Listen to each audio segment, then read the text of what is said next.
बऱ्याच लोकांना अजूनही माहीत नाही की हाडाचा टीबी पण असतो आणि ॲक्च्युली छातीच्या टीबीनंतर second most common is a spine TB. म्हणजे मणक्याचा TB is very common, especially now post COVID, post viral infections. स्पाइनचा टीबी म्हणजे मणक्यात जर टीबी झालं तर इट इज अ खूप स्लो आणि लो ग्रेड इन्फेक्शन असतं ते एक प्रकारे. बरोबर. सो टीबीचा मेन प्रॉब्लेम मणक्याच्या टीबीत हाच आहे की इनिशियल प्रेझेंटेशन हे खूपच नॉन स्पेसिफिक असतं आणि जसं इतर अनेक कारणाने लोकांना बॅक पेन वगैरे होत असतात, तसं मणक्याच्या टीबीमधले इनिशियल लक्षण बहुतांशी पेशंटचं काय सुरुवातीला अगदी लो ग्रेड फीवर किंवा जस्ट थकवा येणं, रात्रीचं स्वेटिंग होणं, मणक्याचं दुखणं रात्रीच्या वेळी वाढणं, अशा टाईपचे जेव्हा लक्षणं असतात किंवा बरेच दिवस पेनकिलर्स, फिजिओथेरपी या गोष्टी ट्राय करूनही दुखणं थांबत नाही. की जसं छातीचा टीबी हा आपल्या खोकल्यातनं किंवा शिंकेमधनं पसरू शकतो, तसं मणक्याचा टीबी पसरतो का? एक गोष्ट ॲब्सोल्युटली क्लिअर की जर फुफ्फुसाचा टीबी नसेल, तर त्या व्यक्तीपासून संपर्कात येणाऱ्या कोणाला टीबीचा संसर्ग होत नाही. पण जेव्हा फुफ्फुसाचा सोडून इतर अवयवांचा टीबी असेल, तर अनफॉर्च्युनेटली द फॅक्ट इज की there is no single blood test which can confirm TB. मणके जर अनस्टेबल झाला तुमचं स्पाईन, तर ऑब्व्हियसली तुमच्या स्पायनल कॉर्डला धक्का लागणं किंवा प्रेशर येणं आणि पॅराप्लेजिया होणं किंवा हातातली पायातली ताकद कमी होणं, दिस इज मच ऑब्व्हियस. सो जेव्हा पहिल्यांदा जाणवलं की या पेशंटला सर्जरीची गरज आहे, तिथे मनात किंतु परंतु न ठेवता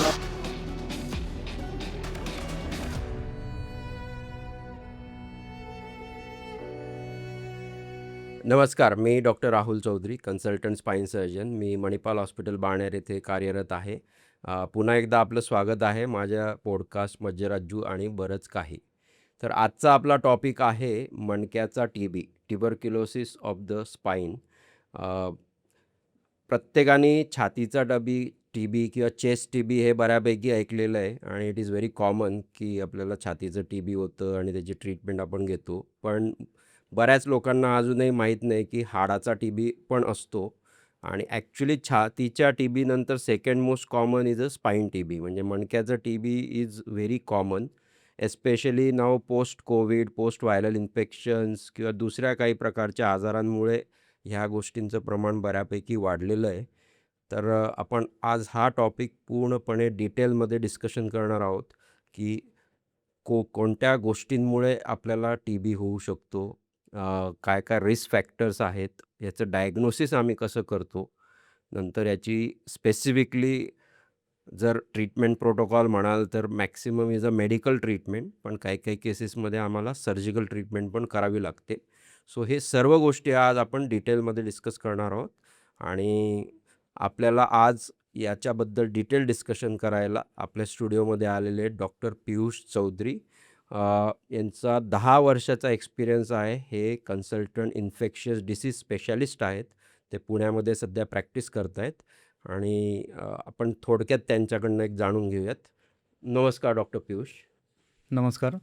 तर मी डॉक्टर पियुष अशोक चौधरी. मी इन्फेक्शियस डिसीज स्पेशलिस्ट म्हणून गेले 10 वर्ष पुण्यात कार्यरत आहे, जहांगीर हॉस्पिटल इथे. आणि माझं स्वतःचं इन्फेक्शियस डिसीज सेंटर आहे वाकडला, fever care centre for infectious diseases या नावाने. आणि त्यासोबत आजच्या टॉपिकला कनेक्टिंग म्हटलं तर मी Sancheti institute of orthopaedics and रिहॅबिलिटेशनला इन्फेक्शियस डिसीज कन्सल्टंट म्हणून जात असतो. तर एक थोडक्यात माहिती देण्यासाठी की इन्फेक्शियस डिसीज स्पेशलिस्ट म्हणजे काय, तर हे बेसिकली एम-डी किंवा डी-एन-बी मेडिसिननंतर संसर्गजन्य आजारांमध्ये एक स्पेशलायझेशन असतं. म्हणजे जसं आपल्याकडे हृदयाकरता कार्डिओलॉजिस्ट, किडनीकरता नेफ्रोलॉजिस्ट वगैरे असतात, त्याचप्रमाणे काही क्लिष्ट इन्फेक्शन्ससाठी, ड्रग रेझिस्टंट इन्फेक्शनसाठी किंवा काही जे स्पेशल पेशंट ग्रुप असतात, कॅन्सर किंवा इम्युनिटी कमी असणारे पेशंट्स किंवा टीबी आणि HIV सारखे इन्फेक्शन, यासाठी हे स्पेशलायझेशन असतं एम-डी मेडिसिननंतर. तर आज मला स्पेशली फार चांगलं आहे की आपला टॉपिक टीबीचा आहे, जे आपल्या देशामध्ये अजूनही भरपूर कॉमन असा प्रॉब्लेम आहे. आणि नक्कीच आज सरांसोबत आपण मणक्याच्या टीबीबद्दल सविस्तर अशी चर्चा करूया. सो डॉक्टर पियुष, सर्वप्रथम आपल्याला प्रेक्षकांना हे सांगणं फार महत्त्वाचं आहे की जसं छातीचा टीबी हा आपल्या खोकल्यातनं किंवा शिंकेमधनं पसरू शकतो, तसं मणक्याचा टीबी पसरतो का? हां, तर आता हा एक सर्वसामान्य सगळ्या पेशंट्सकरता खूप महत्त्वाचा भाग आहे. आता यामध्ये 2 ॲस्पेक्ट आहे. एक म्हणजे की मणक्याचा टीबी होतो मुळात कसा? किंवा दुसरा भाग आहे की ज्याला मणक्याचा टीबी आहे तो दुसऱ्यांना स्प्रेड होऊ शकतो का? तर इथे एक गोष्ट ॲब्सोल्युटली क्लिअर की जर फुफ्फुसाचा टीबी नसेल, तर त्या व्यक्तीपासून संपर्कात येणाऱ्या कोणाला टीबीचा संसर्ग होत नाही. कारण का जसं आपल्याला माहिती आहे टीबी हा एअरबॉर्न इन्फेक्शन आहे. तो खोकल्यातनं, जोरात बोलताना, शिंकताना, हसताना जे तोंडातनं आणि नाकातनं पार्टिकल बाहेर पडतात, त्याद्वारे फुफ्फुसाचा टीबी असणाऱ्या व्यक्तीकडनं संपर्कात येणाऱ्यांना स्प्रेड होतो. पण मणक्याचा टीबी हा प्रायमरी इन्फेक्शन नसून रिॲक्टिव्हेशन असल्याकारणाने तेव्हा जर त्या व्यक्तीला फुफ्फुसात इन्फेक्शन नसेल, तर संपर्कातल्या व्यक्तींना तो स्प्रेड होत नसतो. बरोबर आहे. म्हणजे मणक्यातला टीबी हा जनरली जर तुम्हाला पूर्वी कधी तुम्ही एक्सपोज झालेले असाल टीबीच्या जंतूंना आणि तुमची इम्युनिटी चांगली असेल, तर तुम्हाला तेव्हा छातीचा टीबी हा होत नाही. बरोबर परंतु आहे. तो मे बी तुमच्या शरीरात तो जंतू राहू शकतो आणि तो इम्युनिटी जर काही कारणास्तव आपली कमी झाली, तर तो आपला आजार उफाळू शकतो आणि मे बी तो ब्लडद्वारे आपल्या मणक्यांमध्ये येऊ शकतो. तर ज्याच्यामुळे आपल्याला मणक्याचा टीबी होऊ शकतो. अगदी बरोबर. म्हणजे बेसिकली थोडक्यात सांगायचं तर ज्यालाही टीबीचा संसर्ग होतो, तो हवेतनंच होत असतो. आणि त्यावेळी जंतू शरीरात टीबीचे गेल्यानंतर जर त्या व्यक्तीचा आहार व्यवस्थित असेल, झोप पुरेशी असेल आणि इम्युनिटी नॉर्मल असेल, तर त्यांना फुफ्फुसाचा टीबी होत नाही. सो टिपिकली त्यांना ते खोकला, ताप येणं, वजन कमी होणं तसले लक्षणं येत नाहीत. पण एकीकडे हे जंतू शरीरात पसरण्याचा प्रयत्न करत असतात, दुसरीकडे आपली इम्युनिटी त्याला दाबून ठेवत असते. आता इन फ्युचर जे काही आठवडे, महिने, वर्षही असू शकतात. त्याच्यानंतर त्या व्यक्तीला जर काही डायबिटीजसारखा आजार असेल, स्टिरॉइड वगैरे काही कारणास्तव घेतले असतील किंवा इतर कुठलेही आजार असतील किंवा आहारातले काही फॅक्टर असेल ज्याने प्रतिकारशक्ती वीक पडली, तेव्हा रक्तातनं तो जंतू शरीरात ज्या भागात पोहोचलाय तिथे डोकं वर काढू शकतो आणि त्याला आपण रिॲक्टिव्हेशन म्हणतो आणि त्या भागाचा टीबी होऊ शकतो. आता तसं टेक्निकली बोलायचं झालं तर जसं सरांनी सांगितलं तसं फुफ्फुसानंतर second common is spine TB. पण टेक्निकली पाहता डोक्यापासनं पायापर्यंत कुठल्याही भागाचा टीबी होऊ शकतो. सो मेंदूचा, गळ्यातल्या लिम्फ नोड्सचा, पोटाचा, मणक्याचा, हातापायाच्या हाडांचा आणि अशा कुठल्याही अवयवाचा टीबी होणं टेक्निकली शक्य आहे. बऱ्याचदा स्पाईनचा टीबी म्हणजे मणक्यात जर टीबी झालं, तर इट इज खूप स्लो आणि लो ग्रेड इन्फेक्शन असतं ते एक प्रकारे आणि त्याच्यात असं फार पटकन तुमच्या हाडाला डॅमेज होईल किंवा तुमची एकदम नस दाबली जाईल असं बऱ्याचदा होत नाही. पेशंट्सला भरपूर महिने-महिने थोडा सटल पेन असतो. तर अशा पेशंट्समध्ये आता ऑब्व्हियसली आम्ही तर एक्स-रे वगैरे करतो, पण बऱ्याचदा मग आम्ही तुमच्याकडे ओपिनियन घ्यायसाठी पाठवत असतो. तर कोणती अशी लक्षणं असतात, की ज्याच्यावरनं मग तुम्हाला हे अजून स्ट्राँगली वाटतं, की बाबा हा हाडाचा किंवा मणक्याचा टीबी असू शकतो? बरोबर. सो टीबीचा मेन प्रॉब्लेम मणक्याच्या टीबीत हाच आहे, की इनिशियल प्रेझेंटेशन हे खूपच नॉन स्पेसिफिक असतं आणि जसं इतर अनेक कारणाने लोकांना बॅक पेन वगैरे होत असतात, तसं मणक्याच्या टीबीमधलं इनिशियल लक्षण बहुतांशी पेशंटचं काहीतरी असं वेग असं बॅक पेन असतं आणि मग त्यामध्ये पेन किलर्स, फिजिओथेरपी वगैरे करत-करत काही आठवडे, कधी-कधी महिने निघून जातात. सो हे बॅक पेनचं लक्षण एक सेंटरला असताना, त्यासोबत जर अनएक्सप्लेन्ड असा वेट लॉस होत असेल किंवा संध्याकाळच्या वेळी ताप येत असेल किंवा स्पेशली संध्याकाळी लवकर थकवा येत असेल कारण टीबीमध्ये सुरुवातीला बऱ्याचदा हाय टेम्परेचर नसतं.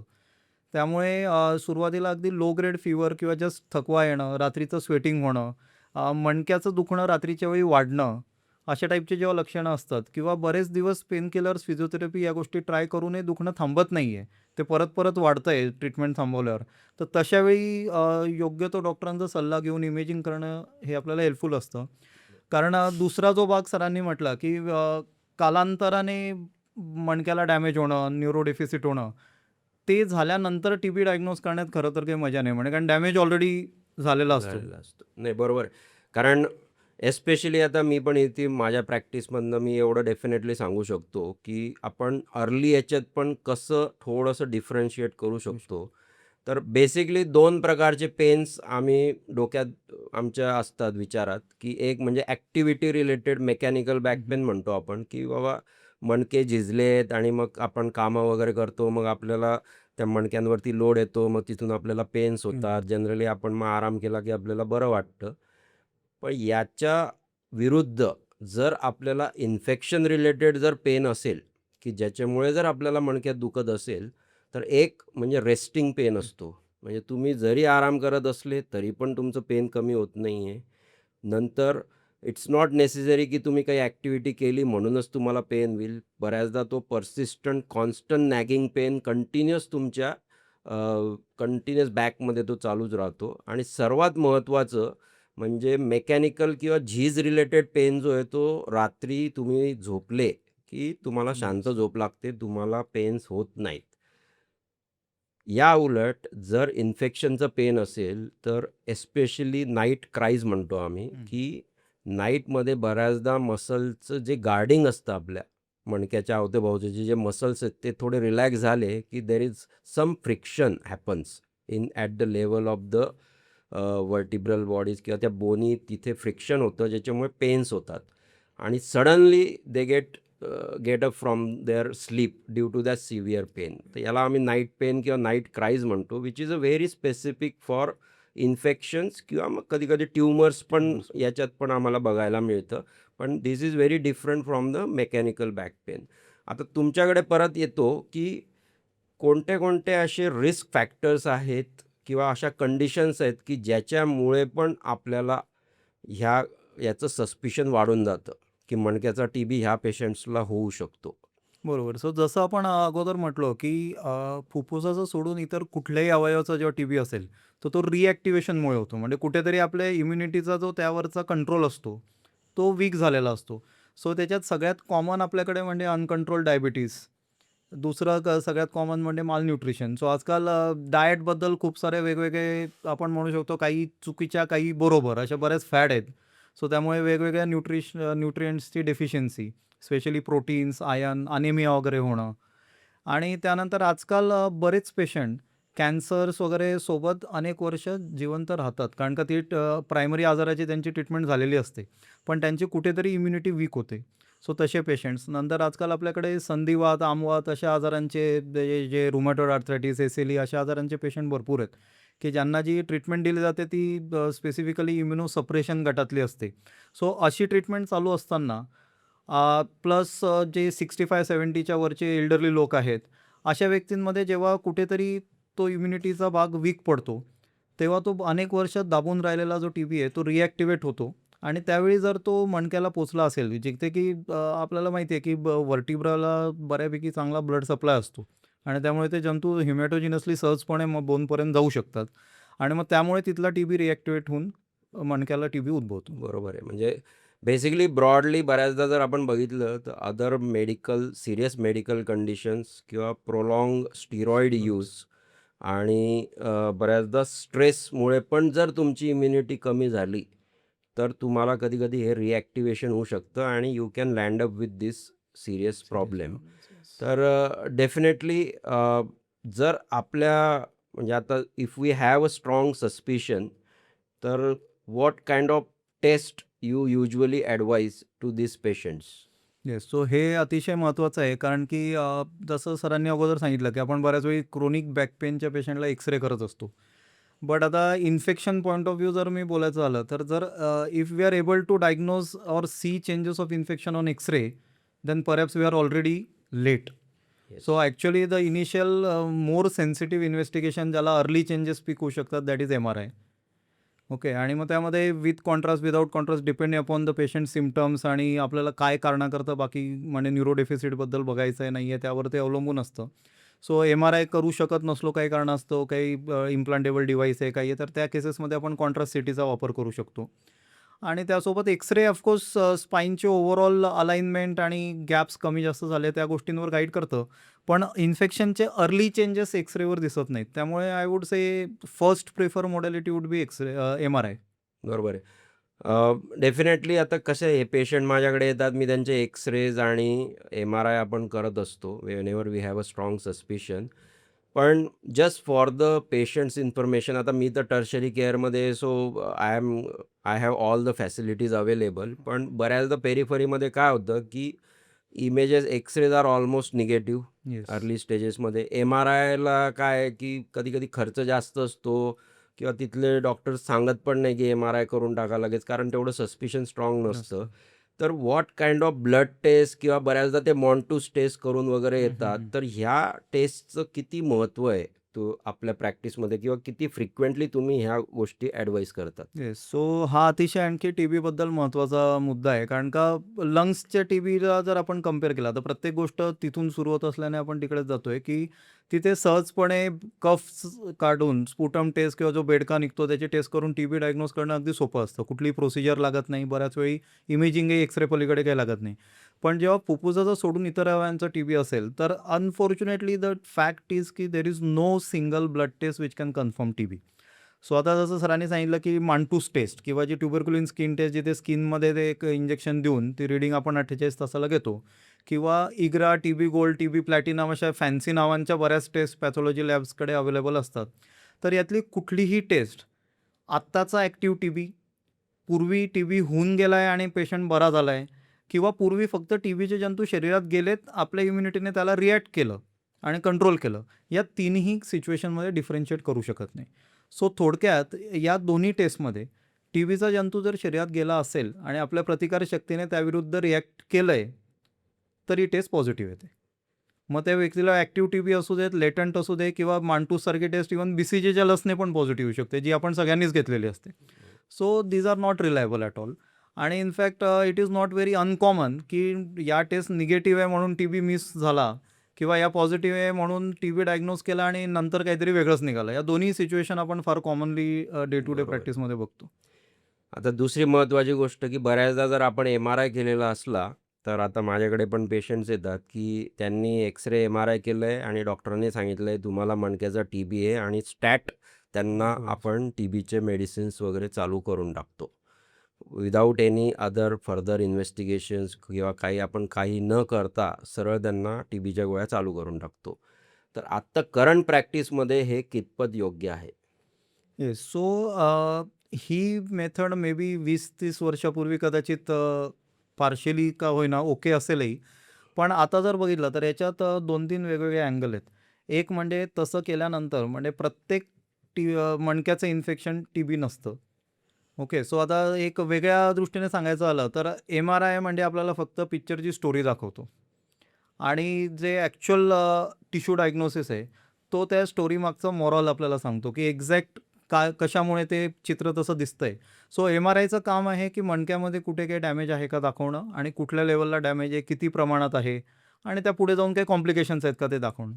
पण तो डॅमेज कशाने आहे, हे 100% गॅरंटीने MRIवर सांगता येत नाही. जरी आपण लाइक थेरटिकली स्पीकिंग जरी असं म्हटलं, की टीबीमध्ये अमुक एक बदल दिसतो, बॅक्टेरियलमध्ये बदल वेगळा असतो रेडिओलॉजिकली, कॅन्सरमध्ये आणखी वेगळा असतो. पण there is so much of overlap, की बऱ्याच वेळी कन्फ्युजिंग पिक्चर असतं, स्पेशली अर्ली इन्फेक्शन्समध्ये. आणि म्हणून टिश्यू डायग्नोसिस म्हणजे ॲक्च्युअल ज्या लेव्हलला MRIमध्ये प्रॉब्लेम असेल किंवा जिथे सॉफ्ट टिश्यूमध्ये पस कलेक्शन किंवा ॲप्सेस असेल, तिथलं प्रत्यक्ष सॅम्पल घेऊन त्यावर टीबीच्या तपासण्या करणं, एक म्हणजे डायग्नोसिस 100% खात्रीने होऊ शकतो. दुसरं आजकाल आपल्या देशात आपण सर्वच जण न्यूजपेपरमध्ये, सोशल मीडियावर ऐकतो, की ड्रग रेझिस्टन्स इतर बॅक्टेरियाप्रमाणे टीबीतही खूप कॉमन आहे. सो ड्रग रेझिस्टंट टीबी आहे की फर्स्ट लाईनच्या साध्या गोळ्यांना तो रिस्पॉन्ड करणार आहे, हे आपल्याला टेस्ट केल्याशिवाय कळू शकत नाही. आणि तिसरा प्रॉब्लेम येतो, की बऱ्याच वेळी जो आपण कदाचित आपल्या डिस्कशनमध्ये पुढे येईलच, की आपण दोघेही अशा प्रकारचे पेशंट बरेच बघतो, की ट्रीटमेंट स्टार्ट झाली आहे आणि 3-4 महिन्याने पेशंट इम्प्रूव्ह व्हायच्या ऐवजी उलट MRI बिघडला आहे. आता तशावेळी जर पहिलाच डायग्नोसिस शुअर नसेल, तर then we don't know whether we are heading in the wrong direction or it is something else related to TB. बरोबर आहे. म्हणजे ॲक्च्युली बऱ्याचदा त्याच्यामुळे खूप कॉम्प्लिकेट होऊन जातं. सिंपल लाईन ऑफ ट्रीटमेंट उलट बऱ्याचदा एवढी कॉम्प्लिकेट होऊन जाते, की मग टीबीचे तुम्ही एकदा मेडिसिन चालू केलं, की आणि नंतर जर तुम्ही काही बायोप्सी करायचं म्हटलं, आता will come to that part, yes. की बायोप्सी. पण बऱ्याचदा मग ती बायोप्सी पॉझिटिव्ह यायचे चान्सेस पण खूप कमी होऊन जातात. सो डेफिनेटली हा मेसेज फार क्लिअर आहे, की जर आपल्याला स्ट्राँग सस्पिशन आहे आपल्या मणक्यामध्ये इन्फेक्शन आहे, MRIवरती पण आपल्याला कळतंय, तर next step is doing a biopsy. Biopsy is must. आता बायोप्सी म्हणजे नक्की काय? तर सर एक शॉर्टमध्ये तुम्ही सांगा. हो, तर आय थिंक याच्यात आणखी फर्दर आय थिंक सर आपल्याला इलॅबोरेट करतीलच. पण बायोप्सी म्हणजे बेसिकली ज्या लेव्हलला इन्फेक्शन आहे, तिथला आयदर मणक्याचा किंवा मणक्याच्या मधली जी गादी असते ज्याला इन्फेक्शन आहे किंवा मणक्याभोवतीच्या सॉफ्ट टिश्यूमध्ये जिथे फ्लुइड कलेक्शन किंवा ॲप्सेस असेल, म्हणजे पसचं कलेक्शन असेल थोडक्यात ते इन्फेक्शनमुळे, यातल्या अप्रोचेबल ठिकाणचं एक सॅम्पल घेणं. आता हे बायोप्सी करणं आजकाल रिलेटिव्हली आय थिंक थोडं सोपं होतं आहे. कारण का पूर्वी अशा प्रोसिजरसाठी ओपन सर्जरीज लागायची. आता सीटी गायडेड बायोप्सी असते, एंडोस्कोपिक बायोप्सी आहे, मिनिमल ॲक्सेस सर्जरी आहे, ज्याबद्दल सर आपल्याला आणखी डिटेल सांगू शकतील. आणि या सगळ्यातनं नसेल होत तरच फक्त ओपन सर्जरीची गरज पडते किंवा सर्जरीचं दुसरं इंडिकेशन असल्यास. सो आपल्याकडे एकापेक्षा अनेक वेगवेगळे 4-5 मोडॅलिटी आहे. डेफिनेटली. आणि त्या प्रत्येकाचे आपापले फायदे तोटे आहेत, की किती प्रमाणात आपल्याला रिलायबल टिश्यू मिळेल आणि खरंच निदान होईल. ते आय थिंक आपल्याला सर जास्त बेसिकली डिटेल आय सांगू थिंक शकतील. देर आर 3 to 4 टाइप्स, की जेव्हा पण आता कसं आहे, आम्ही if I send a patient to Piyush, मग पियुष म्हणतो सर बायोप्सी करणं आवश्यक आहे. मग we go for a biopsy. आता 3 to 4 व्हेरियस टाइप्स की ज्याच्या थ्रू आपण ती गोष्ट करू शकतो. ऑब्व्हियसली जर मणक्याच्या बाजूला psoas मसल, एक पर्टिक्युलर मसल असतो, तिच्यात जर मोठे मोठे ॲब्सेसेस असले तर इट बिकम व्हेरी इझी, की आपण USG गायडेड फक्त तिच्यात आम्ही एक पर्टिक्युलर कॅथेटर किंवा निडल टाकतो आणि वी ॲस्पिरेट, म्हणजे आपण ते फ्लुइड थोडं काढतो, तो पस काढतो आणि एक प्रकारे ती ट्रीटमेंट पण आहे त्या ॲब्सेससाठी आणि ते सॅम्पल पण आपल्याला मिळतं. आता जिथे ह्या गोष्टी जास्त नाही आहे आणि आपल्याला प्रॉपरली मणक्यातनंच आपल्याला आता बायोप्सी किंवा तिथून हाडाचा तुकडा घ्यायचा असेल, तर मग अशा वेळी एक म्हणजे परक्युटॅनियस फ्ल्युरोस्कोपी म्हणजे एक मशीन असतं आमच्या ऑपरेशन थिएटरमध्ये, त्याला फ्ल्युरोस्कोपी म्हणतो. त्याच्या अंडर आम्ही एक निडल त्या हाडामध्ये टाकत असतो अंडर लोकल ॲनेस्थेशिया आणि तो एक हाडाचा तुकडा काढून आम्ही ते लॅबमध्ये पाठवत असतो. याला आपण परक्युटॅनियस पेडिकल व्हर्टिब्रल बायोप्सी आपण असं म्हणतो. दुसरं सेम आता फ्ल्युरोस्कोपीऐवजी आपण सीटी स्कॅनच्या अंडर अजून better 3 dimensional way we can put that needle आणि आपण ते सॅम्पल घेऊ शकतो. त्याच्यापुढं अजून आता मिनिमल ॲक्सेस सर्जरी म्हणजे अगेन लोकल ॲनेस्थेशियामध्ये आपण एंडोस्कोपिकली डायरेक्ट अंडर व्हिजन आपण तिथे जाऊ शकतो आणि तो एक पोर्शन तिथला आपण काढू शकतो आणि लॅबमध्ये पाठवू शकतो. So principle is to get a good material for the biopsy so that आपण जर लॅबमध्ये दिलं तर आपल्याला तिच्यातनं काहीतरी रिझल्ट आला पाहिजे. तर जसं सरांनी सांगितलं, की त्याचं फार महत्त्व आहे, कारण पुढची मॅनेजमेंट ही आपल्याला डिसाईड करावी लागत असते. तर सर थोडंसं आता will go towards a little bit more managing this patients. तर first obviously there are medical आणि surgical management, but I think will focus on the medical management which is the most common management and which is a must management. मणक्याची biopsy जी आपण घेतो, तर ते sample आपण कशासाठी पाठवणं महत्त्वाचं आहे. म्हणजे बऱ्याचदा आपल्याला किंवा बऱ्याच डॉक्टरांना पण माहीत नसतं, की हे सॅम्पल बाबा आपण कशासाठी पाठवायचं आहे. तर एक म्हणजे डेफिनेटली आपल्याला बॅक्टेरियल कल्चर, AFB कल्चर म्हणतो आम्ही, की ते जंतू आपण ग्रो करायचा प्रयत्न करतो लॅबमध्ये आणि त्याच्यावरनं मग आपल्याला ते कोणत्या प्रकारचा जंतू आहे, अँटिबायोटिक सेन्सिटिव्हिटी काय आहे, तर ह्या गोष्टी आपल्याला कळतात, की ड्रग रेझिस्टन्स आहे का.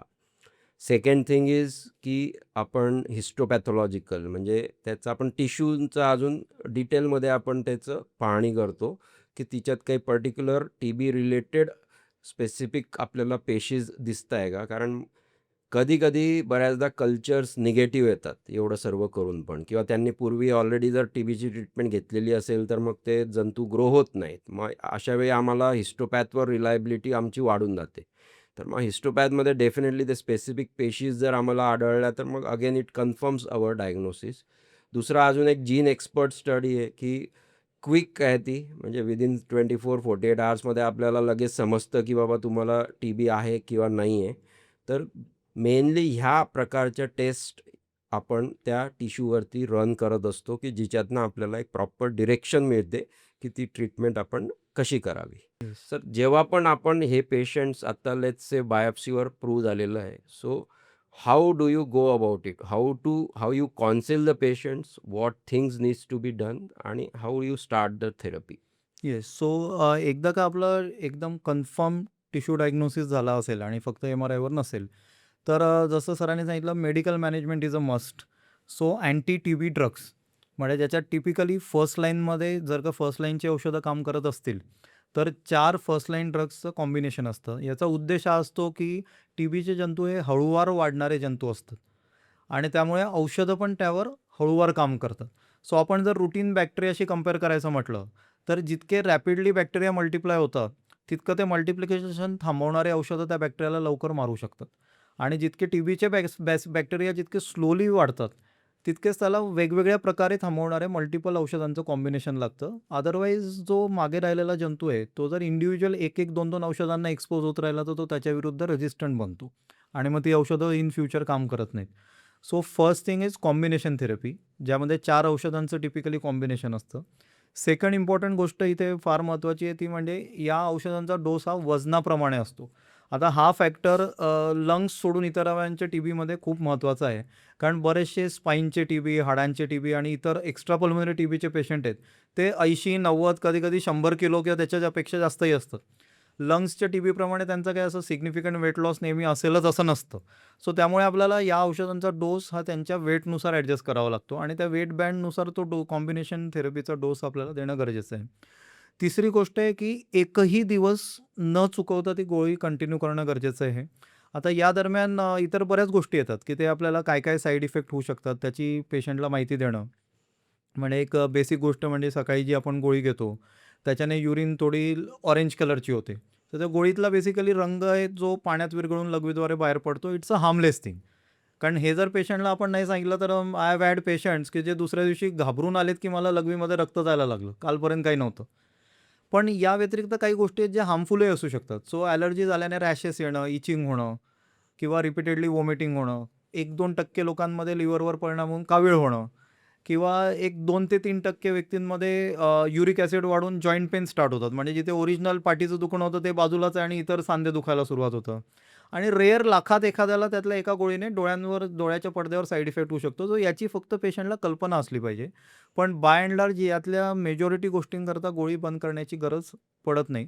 त्यामुळे नॉनस्टॉप त्या गोळ्या घेणं. तिसरं एक महत्त्वाचं पेशंटने लक्षात ठेवायचं आहे, की 3-4 गोळ्या आपण एकत्र सुरू करतोय म्हटल्यावर सुरुवातीला थोडीफार ॲसिडिटी होणं, मळमळ, उलटीसारखं वाटणं हे पहिले 5 ते 7 दिवस अगदी नॅचरल आहे. आणि मेजॉरिटी पेशंटमध्ये टुवर्ड्स एंड ऑफ 1 वीक हे सिम्प्टम कंट्रोल होतात. इनिशियली थोडेफार अँटासिड वगैरे आपल्याला घ्यावं लागतं, पण 1 वीकच्या पलीकडे त्याची गरज पडत नाही. सो तेव्हा ते कंटिन्यू घेत राहणं आणि मग पुढे ते साइड इफेक्ट मॅनेज करणं हे त्याच्यात अतिशय महत्त्वाचं आहे. बरोबर. सो डेफिनेटली आपण जसं म्हटलं, की कॉम्बिनेशन ऑफ ए-के-टी ती एक गोळी आणि मग त्याच्याबरोबर तुम्ही म्हणजे do you give specific medicine supplement medicine म्हणजे जसं आईजसाठी म्हणा किंवा हं, लिव्हरसाठी म्हणा, हं. असं काही तुम्ही स्पेसिफिक सप्लिमेंट्स हां, देतात तर का? आता इथे एक सप्लिमेंट पर्टिक्युलरली देणं गरजेचं आहे, which is I would say must. ते म्हणजे पायरिडॉक्सिन किंवा व्हिटॅमिन B6 ज्याच्या वेगवेगळ्या नावांनी गोळ्या अवेलेबल असतात. सर या कॉम्बिनेशन अँटी टीबी ड्रग्सपैकी काही औषधं आपल्या नर्व्हजवर किंवा डोळ्याच्या पडद्यावर जे साईड इफेक्ट करू शकतात, ते प्रिव्हेंट करण्यासाठी पायरिडॉक्सिन एक साधारण 20 ते 40 मिलीग्राम पर डेच्या डोसमध्ये पेशंटला आवश्यक असतं. सेकंड इम्पॉर्टंट गोष्ट जसं आपण मगाशी बोललो, की इम्युनिटी वीक झाल्याने कुठेतरी हा आजार झालेला असतो आणि मग आपली इम्युनिटी स्ट्राँग करण्यातला सगळ्यात महत्त्वाचा भाग आहे प्रोटीन इंटेक. सो टीबीची औषधं सुरू करताना योग्य तितकं प्रोटीन इंटेक स्टार्ट करणं. म्हणजे एक मोठा-मोठी हिशोब केला तर एक 60 केजीचा व्यक्ती आहे तर 60 ग्रॅम प्रोटीन दिवसाला किमान जायला पाहिजे. 100 किलोचा असेल तर 100 ग्रॅम प्रोटीन. सो अशा प्रकारे प्रोटीन इंटेक वाढवणं आणि सोबत त्यांना जर अनिमिया असेल, डायबिटीज असेल किंवा इतर काही आजार असतील तर ते रिस्क फॅक्टर कंट्रोल करणं. या गोष्टी महत्त्वाच्या आहे. स्पेसिफिकली लिव्हरसाठी जर म्हटलं तर जरी बरेच जण टीबीची औषधं देताना बरेचसे लिव्हर रिलेटेडचे टॉनिक्स वगैरे सोबत देतात. पण ॲक्चुअली त्याचा कितपत ॲक्चुअल बेनिफिट आहे दॅट इज व्हेरी डाउटफुल आणि इनफॅक्ट याच्याने पॉलिफार्मसी म्हणजे मल्टिपल औषधं एकत्र घेऊन कुठलं औषध कशावर काय इंटरॅक्शन करेल आणि पेशंटला कुठला साईड इफेक्ट करेल, हे उलट प्रिडिक्ट करणं डिफिकल्ट होतं. म्हणून हे बेसिक B6 प्रोटीन्स अशा गोष्टी सोडल्यास इतर सप्लिमेंट अव्हॉइड करायला पाहिजेत. आणि जेव्हा once you start the treatments, how frequently you perform blood blood test, test. की येस. काही मॉनिटर वगैरे करायचं आहे तुम्हाला करेक्ट. किंवा ते रिस्पॉन्ड करतायत का बुवा ट्रीटमेंटला? तर कोणकोणत्या प्रकारच्या ब्लड टेस्ट करतात तुम्ही आणि how frequently you do that? Yes. So आता इथे जसं आपण मी आधी सांगितलं, की काही साइड इफेक्टचे लक्षणं असतात जे असल्यास तर टेस्ट लवकर करायला हव्या. बट त्या व्यतिरिक्त आपण इनिशियली अराउंड 3 to 4 वीक्स नंतर लिव्हर फंक्शन टेस्ट आणि सीरम युरिक ॲसिड लेव्हल या 2 गोष्टी करत असतो काही साइड इफेक्ट आहे काय बघण्यासाठी. कारण इथे परत असं असतं, की लिव्हर फंक्शन जर सिग्निफिकंटली डिरेंज असतील, तर पेशंटला लक्षणं नसतानाही टीबीची औषधं आपल्याला मॉडिफाय करावे लागू शकतात. आणि लक्षणं असताना ऑब्व्हियसली माईल्ड डिरेंजमेंट असली तरी औषधामध्ये बदल करावा लागतो. हा झाला साइड इफेक्टचा भाग. त्या व्यतिरिक्त ज्यांना ट्रीटमेंट 3 महिन्यापलीकडे गेली आहे, त्यांचं ऑफ्थॅल्मॉलॉजिस्टकडनं डोळ्याच्या पडद्याचं चेकअप करणं हे तितकंच गरजेचं आहे. कारण जे ऑप्टिक न्यूरायटिस किंवा जो डोळ्याच्या पडद्यावरचा साईड इफेक्ट इथाम्ब्युटॉल या औषधाचा असतो, तो इनिशियल स्टेजेसला रिव्हर्सिबल असतो. पण तो जर तिथे मिस झाला तर तो इरिव्हर्सिबल होण्याची शक्यता असते. Luckily it is very rare, म्हणजे लाखोमध्ये एखाद्या पेशंटला होतं. पण हे स्क्रीन करणं गरजेचं आहे. आणि दुसरा भाग आला की ट्रीटमेंट रिस्पॉन्स. तर जसं डायग्नोसिससाठी स्पेसिफिक काही टेस्ट नाही, तसं रिस्पॉन्स बघायला असं अगदी 100% रिलायबल असं नाही आहे. पण ESR, सी रिॲक्टिव्ह प्रोटीन यासारख्या टेस्ट आपल्याला इनडायरेक्टली गाईड करू शकतात, की जो इन्फेक्शन विरुद्धचा इन्फ्लमेटरी रिस्पॉन्स शरीरातला आहे, तो week by week, month by month कसा इम्प्रूव्ह होतोय. सो किमान महिना, दीड महिन्यातनं एकदा आपण या टेस्ट सिरियली मॉनिटर करू शकतो. आणि तिथे मग सिंगल व्हॅल्यूपेक्षा जो सिरियल ट्रेंड आहे, तो आपल्याला जास्त सांगतो, की रिस्पॉन्सकडे चाललोय आपण का नॉन रिस्पॉन्सकडे चाललोय. Yes. So now coming to the treatment protocols, जसं आपण ते पेशंट्स मॅनेज करतोय, तर how frequently you do imaging studies in these patients? Yes. So that is another very important aspect. कारण दरवेळी MRI सारखी तपासणी करणं हे प्रॅक्टिकली पण आणि कॉस्ट वाईज पण प्रत्येकाला शक्य होत नाही. So on an average 3 to 6 मंथ्सच्या पिरियडमध्ये I would say more towards 6 months than 3 months एक फॉलोअप MRI आणि second somewhere between 9 to 12 months हे दोन आपण ॲटलीस्ट 6 महिन्याच्या इंटरवल्समध्ये करायला हवेत. दरम्यानच्या काळात कधीही जर पेशंटचे सिम्पटम वाढलेत, की बॅक पेन फार वाढतंय किंवा जे आपण न्यूरो डिफिसिट रिलेटेड त्यांना काही सिम्पटमची आयडिया देतो ट्रीटमेंट स्टार्ट करताना, की जर पायाला मुंग्या येत असतील, जडपणा वाटत असेल, पायातली ताकद कमी वाटत असेल, युरिन किंवा मोशन्स पास करण्यामध्ये काही अडचण येत असतील. सो असे काही लक्षणं आले तर ऑब्व्हियसली आपण लवकर करणार. पण तशी लक्षणं नसतील तर साधारण 6 महिन्या ती फर्स्ट MRI 3 to 6 मंथ्सच्या दरम्यान आणि सेकंड 9 to 12 मंथ्स, ज्यामध्ये आपल्याला रिस्पॉन्स कळतो. प्लस 9 to 12 मंथ्सच्या MRIला जर कंपॅरेटिव्ह लँग्वेज रेडिओलॉजिस्टची अशी असेल, की आता there is near complete resolution of changes किंवा नवीन काही कॉम्प्लिकेशन नाही आहे, तर आपल्याला ट्रीटमेंट कधी थांबवायची आहे हे ठरवणं सोपं पडतं. कारण का फुफ्फुसाच्या TBपेक्षा स्पाईनच्या TBमध्ये ट्रीटमेंट बरीच प्रोलॉंग लागते.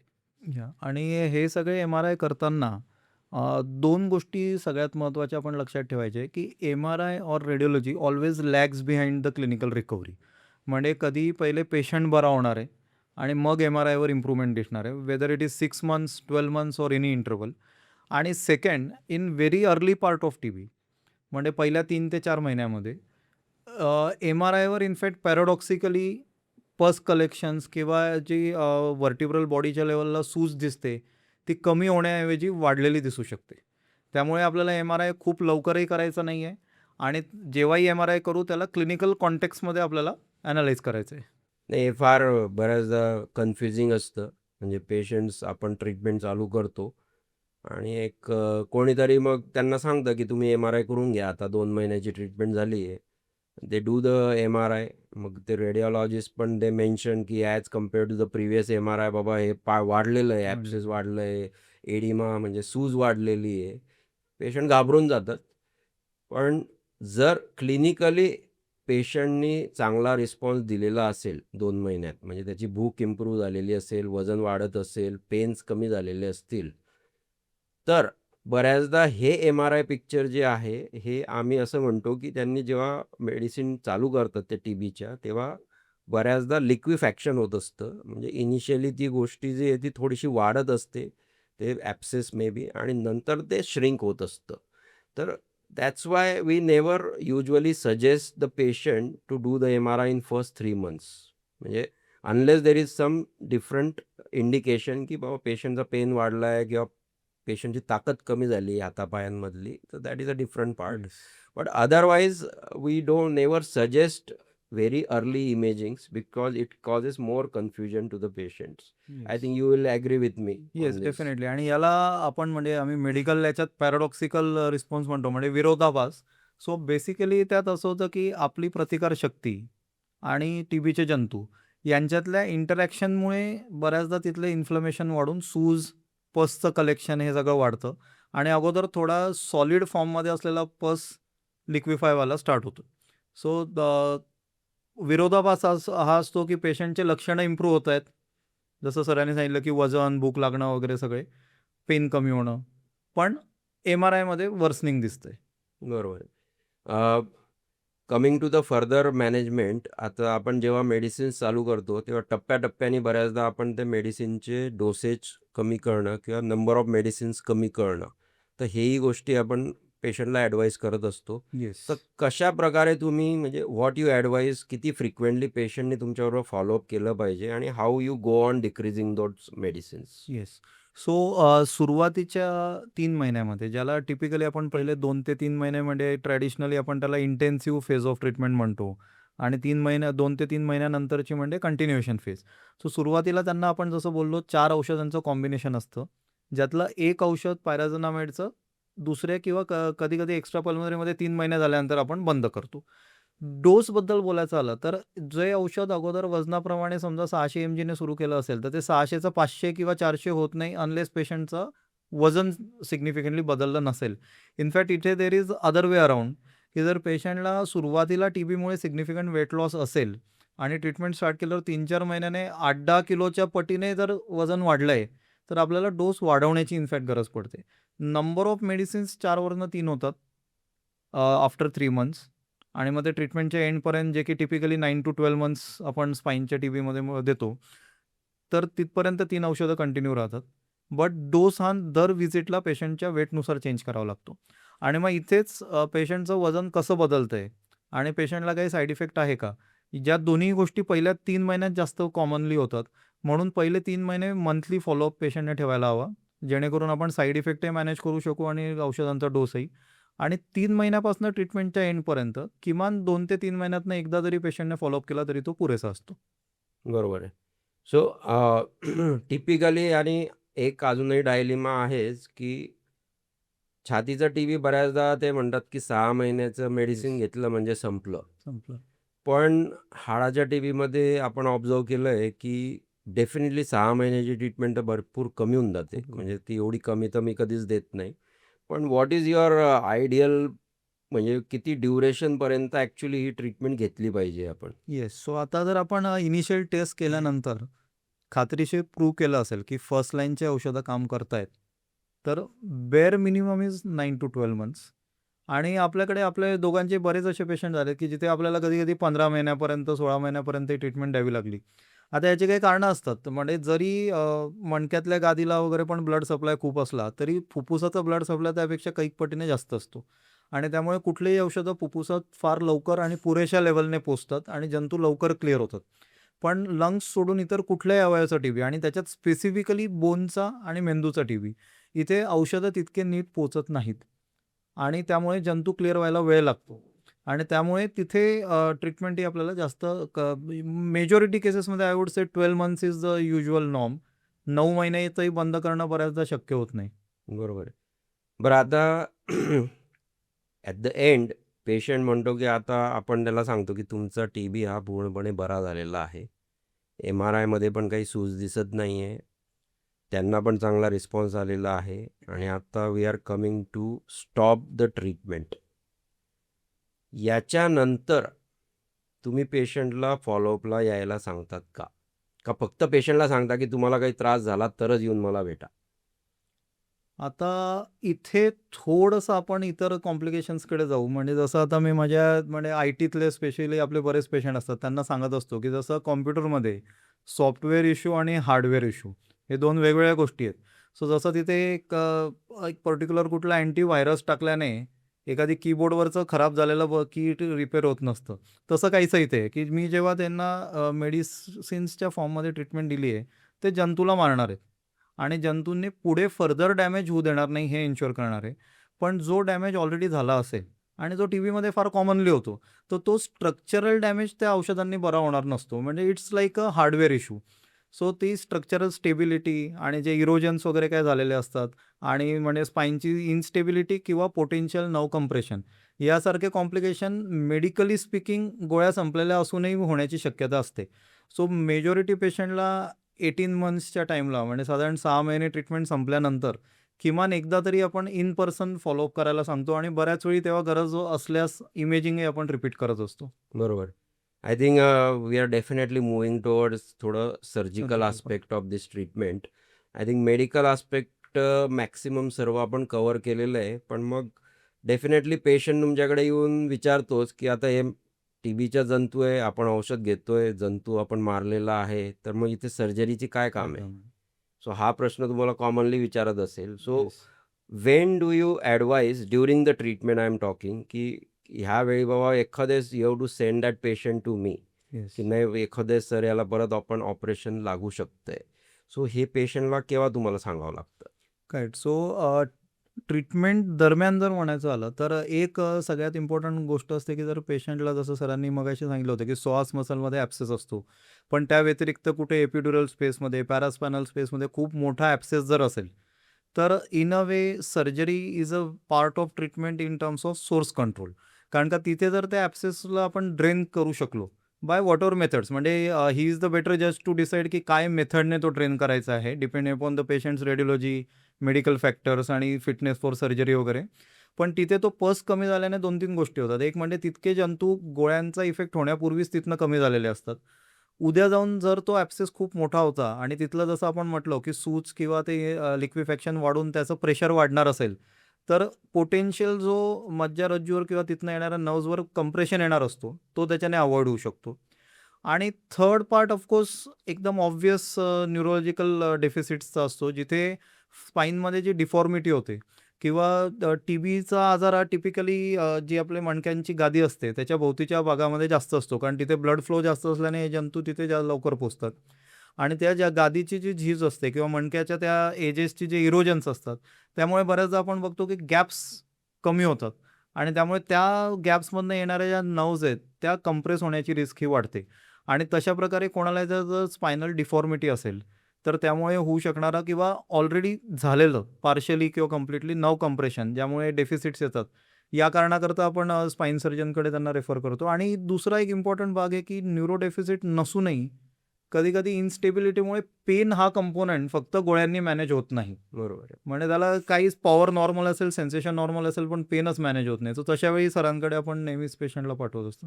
So definitely coming to the surgical management of these patients, I think two are the most important factors when we take care of this.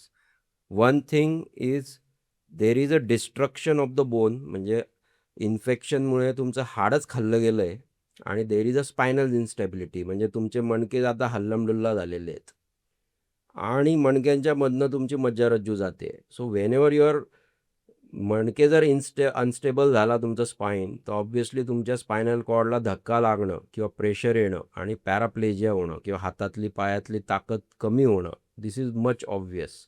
So अशा वेळी सर्जिकल भाग हा बिकम व्हेरी इम्पॉर्टंट. त्याच्यात mainly 2 principles आहे again जे आम्ही follow करतो. एक म्हणजे मणक्यांना स्टॅबिलिटी देणं, की आपल्याला वरती खाली स्क्रू रॉड वगैरे लावून आपल्याला ते मणके फिक्स करावे लागतात. आणि सेकंड इज की जेही बाबा ॲप्सेस आहे किंवा हाड आहे, खराब हाड झालेलं आहे, जमा झालेलं आहे, घाण जमा झालेली आहे, ज्याच्यामुळे आपल्या मज्जारज्जूवर प्रेशर आलं आहे. So that part we have to remove it आणि मज्जारज्जूला पूर्णपणे आपल्याला मोकळं करावं लागतं, की जेणेकरून पेशंटची पायातली किंवा याच्यातली ताकद नाही गेली पाहिजे किंवा पेशंटचं चालणं चालू राहिलं पाहिजे. Obviously whenever there is a instability you have a very severe pain. So in spite of सगळे ट्रीटमेंट जर इन्स्टॅबिलिटी असली तर पेशंटला ते कॉन्स्टंट पेन होत राहतो आणि अशा पेशंट्समध्ये पण मग आम्हाला वरती खाली स्क्रू रॉड वगैरे टाकून त्याला फिक्स करणं हे इट बिकम व्हेरी इम्पॉर्टंट. तर surgical aspect is different from the medical aspect. Yes. I would say definitely की मॅक्सिमम पेशंट आजही आपण मेडिकलीच ट्रीट करतो. म्हणजे may be more than 90-95% of the TB patient हे मेडिकलीच ट्रीट केले जातात. फार कमी पेशंट्सला सर्जरी लागत असते. ओन्ली सर्जरी ट्रीटमेंट असं काहीही नाही आहे टीबीमध्ये. म्हणजे I would you should agree with me की नुसतं सर्जरी केली बुवा आणि जंतू आता गायब झालाय, तसंही नसतं. असं काहीच होऊ शकत नक्की. नाही. नाही, आणि ॲट द सेम टाईम फक्त मेडिकल ट्रीटमेंट हेही तितकंच चुकीचं आहे. बेसिकली म्हणजे both go hand in hand. आणि जिथे इंडिकेटेड आहे तिथे ते योग्य वेळेत करणं गरजेचं आहे. आता म्हणजे सरांनी जे सांगितलं त्याच्यात ॲड करायचं म्हटलं तर मी पेशंट नेहमी मला येऊन विचारतात, आम्ही इतके 12-12 महिने गोळ्या घेतोय, मग ऑपरेशन टाळता नाही येणार का मला? That's a common human psychology, की कोणालाही हवं असतं की मला ऑपरेशन नको. आणि मणक्याच्या ऑपरेशनबद्दल लोकांचे बरेच गैरसमज असतात. तर तिथे मला स्पेसिफिकली सांगायचं आहे, की जेव्हा फर्स्ट डे असा असेल, की जिथे सर्जरी इंडिकेटेड आहे हे आपल्याला क्लिनिकली आणि रेडिओलॉजिकली जाणवलंय, that is the day when patient is in best condition to get operated. त्यातनं जितके आठवडे, जितके महिने आपण ते डिले करत जातो, तितका स्पाईनच्या लेव्हलला डॅमेज हा दिवसेंदिवस वाढत जातो आणि प्लस पेशंटची कंडिशन ऑपरेशन करता तितकी जास्त विपरीत होत जाते. सो जेव्हा पहिल्यांदा जाणवलं, की या पेशंटला सर्जरीची गरज आहे, तिथे मनात किंतु परंतु न ठेवता योग्य डॉक्टरांचा सल्ला घेऊन ती करायला पाहिजे. आणि लकीली काय गेल्या 20 वर्षात आता सर आपल्याला समोर आहेत एक्सपर्ट, की टेक्निक्स इतके सुधारले आहेत, की स्पाईनचं ऑपरेशन झालं आणि बेडवरून उठला नाही वगैरे हा प्रकार आता जवळ नाहीच आहे म्हणजे आजकालच्या काळामध्ये. नाही, पुढं डेफिनेटली जे मिनिमली इन्व्हेसिव्ह स्पाईन सर्जरी ज्या गोष्टी आलेल्या आहेत आता, it's more like a day care, की आज आम्ही सकाळी जर मी ऑपरेट केलं, उद्या सकाळी बसवतो आणि maybe same day or next day morning we discharge the discharge patient. Patient. Yes. एक म्हणजे मोबिलिटी खूप वाढते पेशंटची, पेन कमी होऊन जातो, हायजीन व्यवस्थित मेंटेन करता येतं, बाकी सिस्टीम बरोबर काम करतात. जो आपला पेन किलरचा डोस आहे तो एकदम ऑलमोस्ट मिनिमल होऊन जातो. सो त्याचे गोळ्यांचे साईड इफेक्ट पण पेशंटचे कमी होऊन बऱ्यापैकी कमी होऊन जातात. सो इट इज डेफिनेटली जेव्हा इंडिकेटेड आहे तेव्हा I think surgical outcomes are very good. फक्त त्याच्याबरोबर मेडिसिन्स घेणं हे अत्यंत आवश्यक आहे. It cannot replace the anti tubercular medicines, पण it can definitely aid the treatment. आता तुमच्या प्रॅक्टिसमध्ये जसं आपण आजचा टॉपिक जरी आपला ट्युबरक्युलोसिस असला तरी पण आपण दोघंही बऱ्याचदा दुसऱ्या प्रकारचे इन्फेक्शन्स पण बघतो, नक्कीच. की ज्याच्यात दुसऱ्या प्रकारच्या जंतूंमुळे पण सिमिलर टाईपचं डिस्ट्रक्शन वगैरे झालेलं असतं. तर कोणकोणत्या प्रकारचे असे प्रामुख्याने तुम्हाला आढळून येतात असे येस. पेशंट्स? सो मुद्दा आपला जे डायग्नोसिसचा भाग जो आपण डिस्कस केला त्याच्याशी खूप रिलेटेड मुद्दा आहे, की प्रत्येक मणक्याचं इन्फेक्शन हे टीबी नसतं. हे आपल्याला डोक्यात फिट करणं अतिशय गरजेचं आहे. आय थिंक पेशंट्स, डॉक्टर्स प्रत्येकाने जरी आपल्या देशात टीबी खूप कॉमन आहे आणि 70 to 80% केसेस आय वुड से आपल्या प्रॅक्टिसमधल्या मणक्याच्या इन्फेक्शनचे टीबी निघतात. पण जे उरलेले 20-30% लोक आहेत, त्यांच्यात जर टीबी नसून टीबीची ट्रीटमेंट दिली, तर by the time we diagnose actual infection ते डिस्ट्रक्शन खूप वाढलेलं असतं आणि मग यामध्ये सगळ्यात कॉमन असतात बॅक्टेरियल इन्फेक्शन्स. आता इथे थोडं कंपेअर करायचं म्हटलं, तर TB is something like which initially slowly whispers and then screams. म्हणजे पहिले वेग सिम्पटम अनेक आठवडे चालतात आणि मग अचानक पेशंट बिघडतो. Whereas bacterial is screaming right from day one. High grade fever, chills, severe pain आणि within matter of few days to 2 or 3 weeks there is significant destruction. आता हे कॉमन असतं जनरली असे पेशंट ज्यांच्यामध्ये क्रोनिक किडनी डिसीज आहे, dialysis चालले आहेत किंवा इतर काही रिस्क फॅक्टर आहे कॅन्सरसारखे, केमोथेरपीसारखे, ज्यामुळे त्यांना रक्तात इन्फेक्शन होऊन ते बॅक्टेरिया मणक्याला जाऊन इन्फेक्शन करतात. या व्यतिरिक्त एक खूप निग्लेक्टेड पण आपल्याकडे खूप रिलेव्हंट पार्ट आहे तो म्हणजे ब्रुसेलोसिस या इन्फेक्शनचा, विशेषतः सेमी अर्बन आणि रुरल पार्ट्समध्ये.